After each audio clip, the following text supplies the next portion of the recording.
In this video, we will discuss insanity, doing the same thing over and over and expecting different results. I know that you think you know what the topic is going to be about, but it's not. It closely correlates to that, but it's something a little bit different. Coming up next.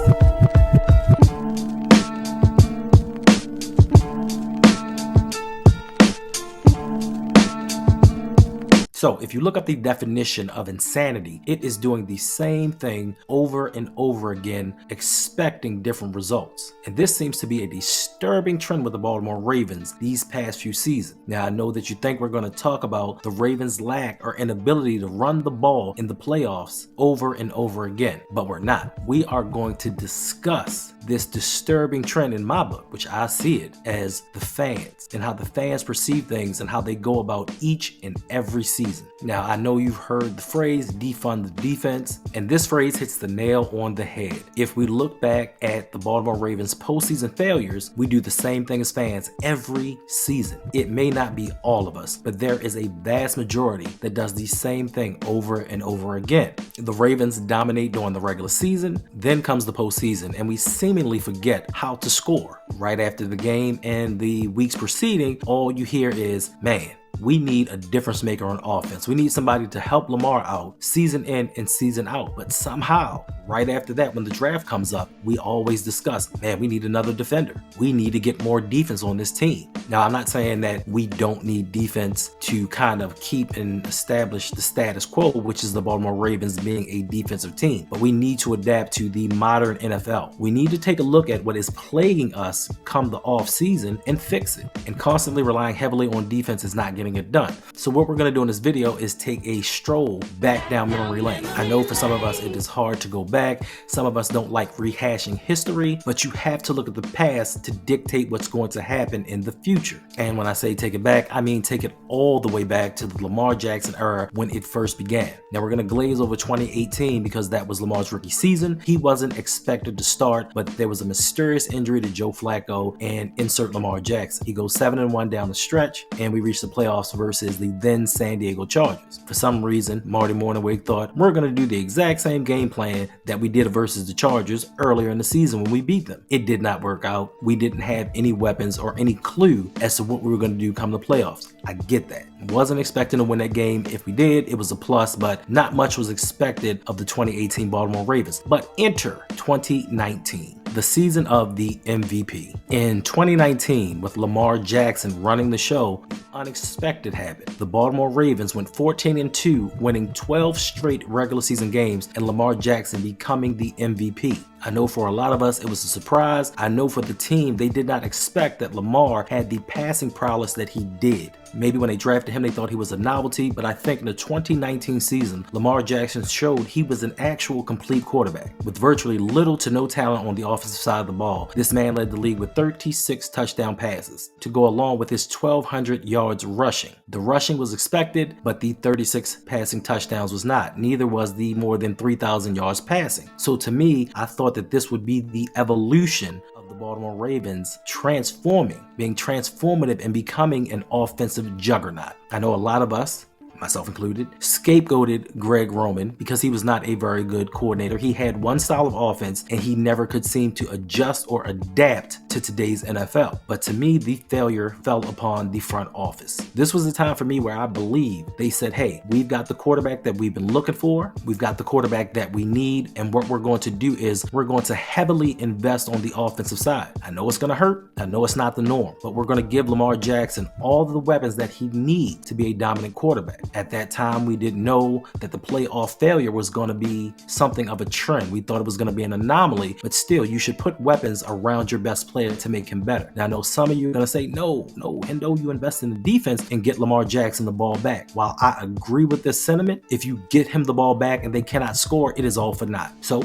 what happened in that 2019 offseason. In the 2019 offseason, I think that the Ravens were more reactive than being proactive. We just lost to the Tennessee Titans in a playoff game 28-12, which to me, the 28 points was an anomaly because the offense turned the ball over and got stopped on several 4th and 1s. I think if they converted and not turned the ball over, it'd have put less stress on the defense and they would have given up less points. But like I said, they were reactionary. So what did they do? They wanted to shore up the run defense because in that playoff playoff game, they gave up 83 yards passing and 217 rushes. So I don't blame them for that. But once again, the 12 points that we scored should have said, hey, we need more weapons. The offensive weapons that Lamar Jackson had failed him considerably outside of Hollywood Brown. So in a year where you saw other quarterbacks being surrounded with talent, what did the Ravens do? The first thing that the Ravens did was they franchise tagged Matthew Judon. I get it. I understand it. He was one of our better defenders and you wanted to keep him around and possibly sign him to a long-term deal. But also to shore up that run defense, the Baltimore Ravens acquired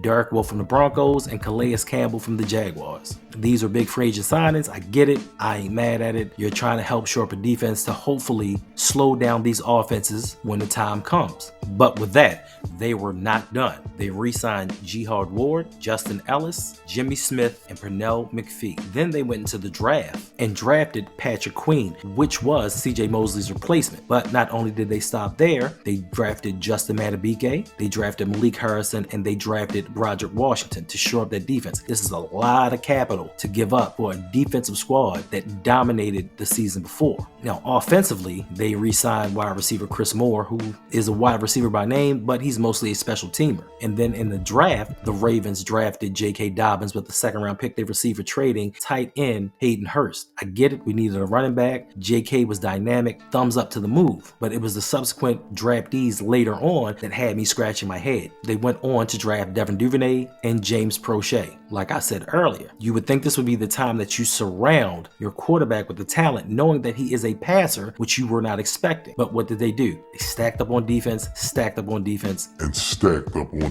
some more. So with all of this promise and all of these new defensive acquisitions, we head into the 2020 season where the Ravens finished with an 11-5 record and reached the playoffs once again. Now in this season, we got a playoff win. Kudos to us. But it took a Herculean effort from Lamar Jackson to win this game. That 50-something yard touchdown run right before the half kind of got us back in it and helped propel us to victory. But without that and outside of him, the rest of the offensive weapons did nothing for us. And once again, the defense only gave up 13 points. You think to yourself, defense is doing its job. Don't need to add any more there, but we go into the next week if you need further proof. The next week we go into the divisional round where we take on the Buffalo Bills up in Orchard Park. Now this game was a horrible game for us. This was a game where the weather and the conditions were not conducive for a team passing the ball. You would have thought for one of the better run dominant teams in the NFL, blistering conditions, the Ravens would have run the ball a little bit more, but they did not. They passed the ball and the Ravens lost to the Bills 17-3.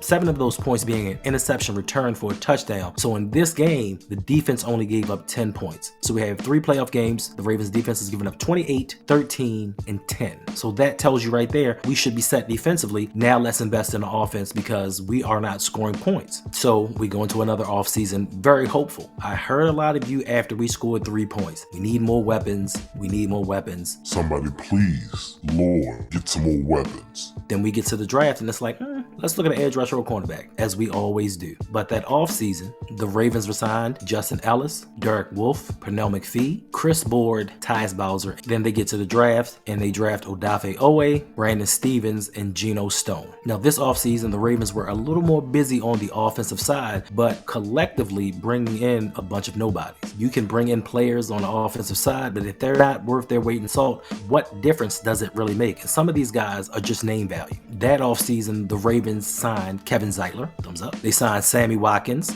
don't know why. If Kansas City can't use you in a pass-happy offense, I don't know what you think you're going to do. They also picked up Antonio Freeman, Le'Veon Bell, and Latavius Murray, and then went out and traded for tight end Josh Oliver from the Minnesota Vikings. Once again, a lot of names, but not much value outside of Zeitler. Then in the draft, they did go out and try to hit with first-round pick Rashad Bateman, a wide receiver we desperately needed. I give him kudos for trying, but to me, it just wasn't enough. Then with their last pick, you can take a flyer on anybody. You can try to hit on a running back, a wide receiver. You can try to hit on anybody that may exceed expectations. But what do the Ravens do? They draft another fullback. Most teams in the league don't have one fullback, but the Ravens decided to go get another. And I just need somebody to tell me how Ben Mason was going to help Lamar Jackson in the evolution of his greatness. What was Ben Mason going to do to change the outcome or trajectory of what Lamar Jackson was or is to become? That one still has me scratching my head. So now we enter the 2021 playoffs. The Ravens finished with a 8-9 record, and that is because Lamar Jackson did not finish the season. Now, to me, the record should have been better. With all of the capital we invested in defense, should we have not been shutting teams down, hold them to lower points, even though we could not score offensively? And this, to me, this season, I think, kind of bemoans what we've been saying. If you cannot score, you cannot win, no matter how great your defense is. You look back historically through the Ravens have had some of the best defenses of all time. You look at the 2004 Ravens, the 2006 Ravens. You look at the Ravens over the past few years, great defenses, but couldn't score, so they did not advance in the postseason. Then we get to the 2021 offseason, where once again, 2 seasons ago, the Ravens just gave up 3 points in the playoffs, so you would think we were good defensively. But the Ravens didn't think that they had enough defense, so what did they do? They were not that active in free agency, where they only signed Michael Pierce and $70 million free safety Marcus Williams, which I do think was a good signing. But then they went out and drafted in the first round Kyle Hamilton. They took David Ojabo in the second round. They took Travis Jones in the third. And just when you thought they were done, they were not. They spent 2 fourth-round picks on cornerbacks in Jalen Armour-Davis and Pepe Williams. Now, conversely, they did help out the offensive line. They signed tackle Morgan Moses, and they re-signed Hard R. Ricard. Now, in the draft, they drafted Tyler Linderbaum, 2 thumbs up, excellent pick, and they also took Isaiah Likely in the 4th. Now, to me, all hail Kyle Hamilton. He is an outstanding player and hopefully only gets better, but this was a wide receiver-rich draft where the Ravens could have gotten a difference maker in the passing game, but they chose not to. This offseason, the Ravens decided they were going to go with what they had. Even though it did not work in the past, they were going to stick with the wide receiving core and the weapons that they had on offense, even though it did not bear fruit. And I know some are going to say, well, Lamar Jackson got hurt, and that's partially the reason why the group offensively didn't look the way that it was supposed to. But if you watch the games, there were times that they struggled because you had Devin Duvernay at times as your second receiver. I just wish that the Ravens had put a little bit more into the offensive side of the ball, knowing that Lamar was trending upward as a quarterback, not as a weapon, not as a player, as a quarterback. I just thought that this was a season you said, you know what, it's not been working in the past, let's try a different route. But no. We now enter the 2022 season where the Ravens went 10-7 and fell short in the playoffs, 24-23 to the Cincinnati Bengals. Now, in my statistics, I'm not counting this game because Lamar Jackson didn't play, but if we do add it to what we're talking about, the Ravens defense only gave up 17 points. With Joe Burrow and all of his weapons, the Ravens shut them down and held them to 17 points. So outside of that Tennessee game, this is the most points that the Ravens defense has given up in the Lamar Jackson era. And that's with Tyler Huntley being the quarterback. So we don't know what would have happened if Lamar would have actually played in that game. So then that brings us to this past offseason. Lamar and the Ravens were in contract negotiations. Things were a little bit sticky. I know that part of the stipulation for him coming back was get him some weapons. And this was an opportunity to go all out and actually get Lamar some real bona fide weapons. And this offseason was not a busy offseason by Ravens standards. Defensively, they re-signed Geno Smith and Brent Urban and signed cornerback Rock Ya-Sin. He drafted Trenton Simpson, Tavius Robinson, and Caillou Blue Kelly. Offensively, some can say the Ravens tried.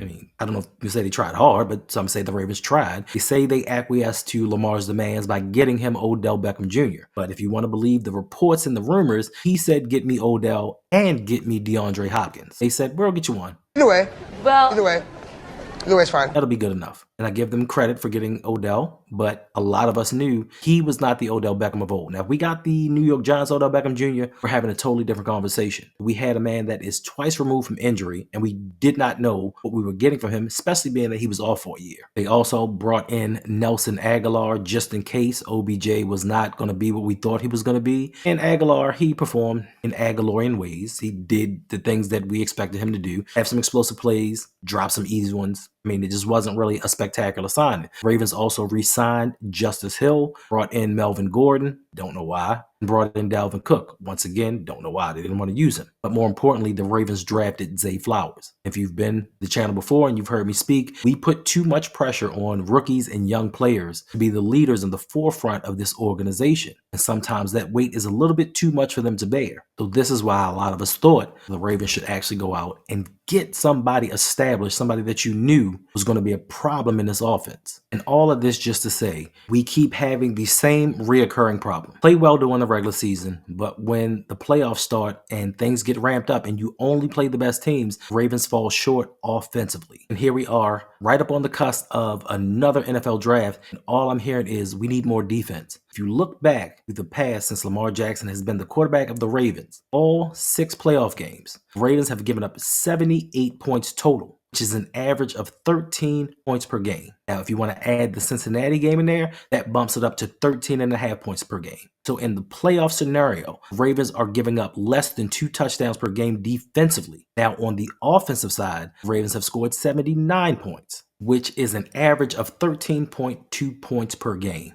And if you take out the Houston Texans game, where they were facing a rookie head coach and a rookie first-year quarterback who maybe should not have been there, Ravens have scored 45 points, which averages out to 9 points per game. This is not enough to get us past the AFC Championship. This is not enough to take us past Patrick Mahomes and the Kansas City Chiefs. I guarantee you Brett Veach is going to get them a wide receiver. They're not going to go with the same wide receiving core next season because they know you need to score to win the Super Bowl. As great as that Kansas City Chiefs defense was, they needed their offense to go down and get a score to win the Super Bowl. And that's exactly what they did. Lackluster talent at the skill positions. So I guarantee you Patrick Mahomes is going to go to his owner. He's going to go to his general manager and say, get me somebody that can win one-on-ones. Get me someone that's explosive so everything's not on me. And they're going to acquiesce to his demands. They're going to be better. And we're going to get better defensively and maybe meet the Chiefs in the playoffs and hold them 21 points, 17 points. Then what? How many points are we going to score? So to me, this is why I say this is a definition of insanity. Because as fans, we always want more offense when we lose a playoff game. Come draft time and come free agency, we need to go out here and get these defensive players. How much more defense do you want? 13 points per game in the playoffs. I can't expect the defense to do much more than what the Ravens defense has already done. And I know a lot of you are going to say, we've lost a lot of pieces or we're going to lose a lot of pieces come free agency. We've lost free agents. We've lost key pieces since 2019. But we've still kept the status quo. Hold the teams down.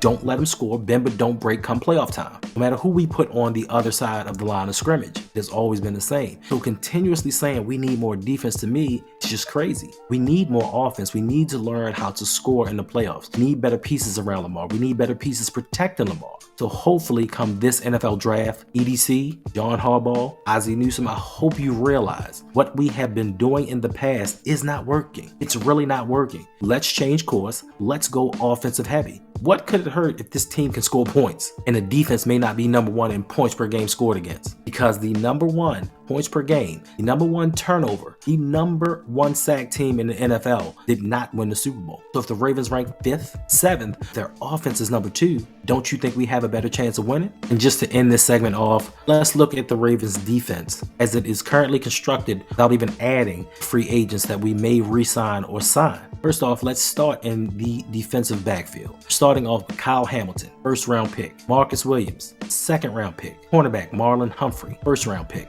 Cornerback Brandon Stevens, 3rd round pick. Cornerback Pepe Williams, 4th round pick. Cornerback Jalen Armour Davis, 4th round pick. Linebackers Roquan Smith, 1st round pick. Linebacker Tyus Bowser, 3rd round pick. Linebacker Trenton Simpson, 3rd round pick. And on the edge, have Odafe Owe, 1st round pick. David Ojabo, 2nd round pick. Tavius Robinson, 5th round pick. And on the defensive line, we have Travis Jones, 3rd round pick, 1st round value. Roderick Washington, 5th round pick. So we have assets on the defensive end already in place. How much more do we need to really add to this? Let me know in the comment section how you feel about this, because I know that some people are going to have some things to say about, yes, we need more defense. We need to stop them from scoring. But if we cannot score ourselves, what difference does it make? That is insanity at its finest. All right, thank you for dropping by once again. Don't forget to like, subscribe, hit that notification bell so you will know when I come out with new videos. We got a lot to talk about this offseason. Have a lot to talk about on the moves that the Ravens should or should not make, the direction that they should go. So until next time,